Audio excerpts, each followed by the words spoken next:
Ladies and gentlemen, there have been a lot of developments in the combat zone or in the war front in Ethiopia since yesterday. Yesterday, we had information that there was heavy fighting going on around Burka. Now, Burka is in Afar region, and Burka is on the way or on the path towards the Mire-Serdo junction. It is a vital link, and the TPLF would want to do everything they have in their power to capture that town, because if they capture that town, then they would be on their way to getting to the A1 highway, which connects Addis Ababa city to Djibouti port. This capture would, of course, deny the Ethiopian government its lifeline, that is the supply line, because Ethiopia is a landlocked country and they need the port of Djibouti for supplies, for their vital supplies into the country. And this is something that the TPLF knows and they have been trying to do for a very long time. However, there have been other developments because during the same time, we have seen the action of combat in several zones, particularly in Wollo and both South and North Wollo. And as we report now, Lalibela has been liberated, as well as Dubko, which are on the road, that is the road between Gashina, Dubko, and Lalibela towards Tigray, which has been a major rear logistical supply line for the TPLF. The capture of these areas would, of course, mean that this would deny the TPLF its rear logistical supply line, as well as a line of retreat should they want to go back to Tigray. At the same time, we have information that there has been a lot of fighting in Bati, and in Bati, the TPLF has been dislodged. They've been defeated and removed. They have taken off from Bati, which is to the east of Kobolcha. And as we report, there are reports that the ENDF and their allies, the Amhara Regional Forces and other allied militia, are now fighting westwards or advancing westwards from Bati towards Kobolcha. Kobolcha is an important city whose capture was broadcast internationally by the TPLF to bolster their image and, of course, to show that they are making advances towards Addis Ababa city. So this is an important step for the ENDF, the capture of Bati. At the same time, ladies and gentlemen, it is actually true, we have confirmed that Prime Minister Abiy Ahmed is actually in the war front.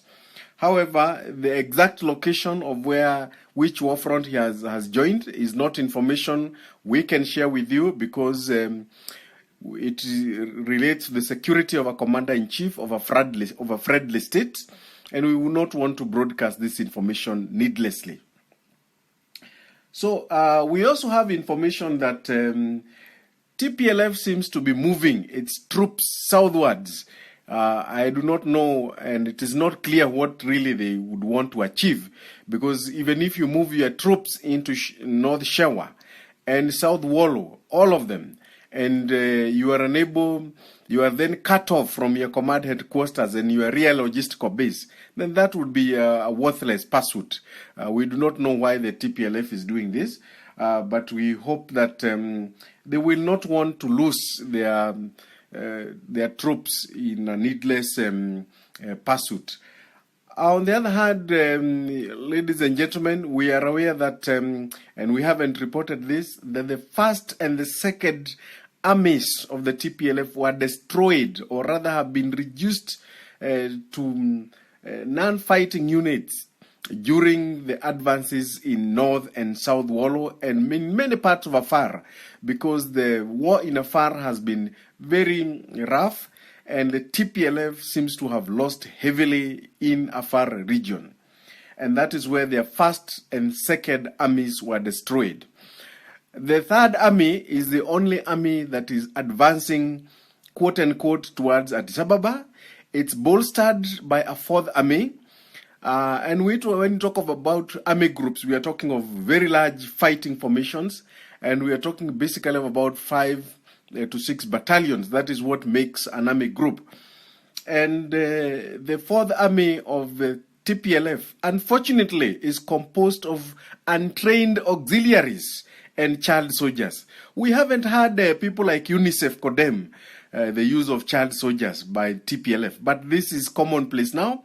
A lot of very young children, as young as 15, 14 years, are being captured in a war front. This is contrary to all rules of international law, and it is unfortunate that those who support TPLF in the West, particularly the Americans, the British, and many other countries in the European Union, who are funding and giving logistical support to the TPLF, do not see any problem of the use of child soldiers in the war. This is unfortunate, and it is something that we should condemn at all costs. Children should be in school, children should be at home, children should never, ever be in the war front. Those are the developments, ladies and gentlemen. And the situation in the battlefront is very fluid and could change any time.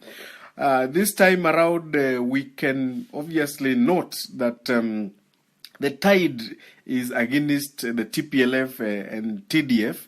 It's not the war. The developments are not in their favor. And as you can see, they are very quiet. Even in their digital army is very quiet. They are not speaking. And basically, their commanders also seem to have been left the troops in the war front alone because they are hiding, simply because with the acquisition of the high precision TB2 drones from Turkey, the ENDF has been able to take out a very important or key select targets of the TPLF. Or we know that there was a strike at the game Amsel. The TPLF is yet to release information as to what happened at the game Amsel. But the information we have so far is that 6 people were killed, and one of them is a high-value target, either a military chief or one of the top politicians of the TPLF. We're waiting, and once we get more details, we'll let you know. Thank you.